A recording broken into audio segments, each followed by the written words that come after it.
Get ready with me on my birthday பார்க்கலாமா? என்ன இவங்க பாதி ரெடி ஆயிட்டு கெட் ரெடி வித் மீன்னு சொல்றாங்கன்னு பார்க்காதீங்க. நான் வெறும் sunscreen, moisturiser and eye shadow போட்டுட்டு லிப் லைனர், லிப்ஸ்டிக் தான் போட்டிருக்கேன்.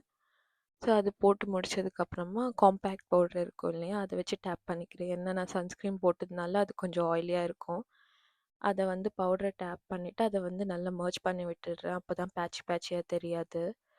அது நல்லா மர்ஜ் பண்ணி விட்டுறணும். அந்த ஐ ஷேடோ போட்டிருந்தோம் அதெல்லாம் வந்து நல்லா மர்ஜ் ஆகணும். இல்லைன்னா அது ஒரு மாதிரி ஷேடு நல்லா இருக்காது. ஸோ அது பண்ணிட்ட அப்புறம் பொட்டு வச்சுக்க போகிறேன். பொட்டு வந்து இந்த கோபுரம் ஷேப் பொட்டு தான் ரொம்ப பிடிச்சிருக்கு இப்போல்லாம். அதை வச்சுக்கிட்டு மஸ்காரா போட்டுக்கிறேன். ஐலைனர் எதுவும் போடல நான். வெறும் மஸ்காரா தான் போட்டிருக்கேன்.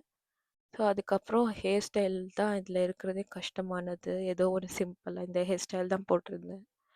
அதுக்கப்புறம் மல்லிப்பூ வாங்கியிருந்தேன். மல்லிப்பூவும் சாரீக்கு வச்சா நல்லா இருக்கும்னு அதையும் வச்சுட்டு தலையெல்லாம் சீவி மல்லிப்பூ எல்லாம் வச்சதுக்கப்புறம் ரெடி ஆயாச்சு. அதுக்கப்புறம் ஒரு ட்ரான்சிஷனை போட்டு வெளியே கிளம்புறேன். ஃபார் மோர் வீடியோஸ் என்னை சப்ஸ்கிரைப் பண்ணி சப்போர்ட் பண்ணுங்கள். தேங்க்யூ. பாய்.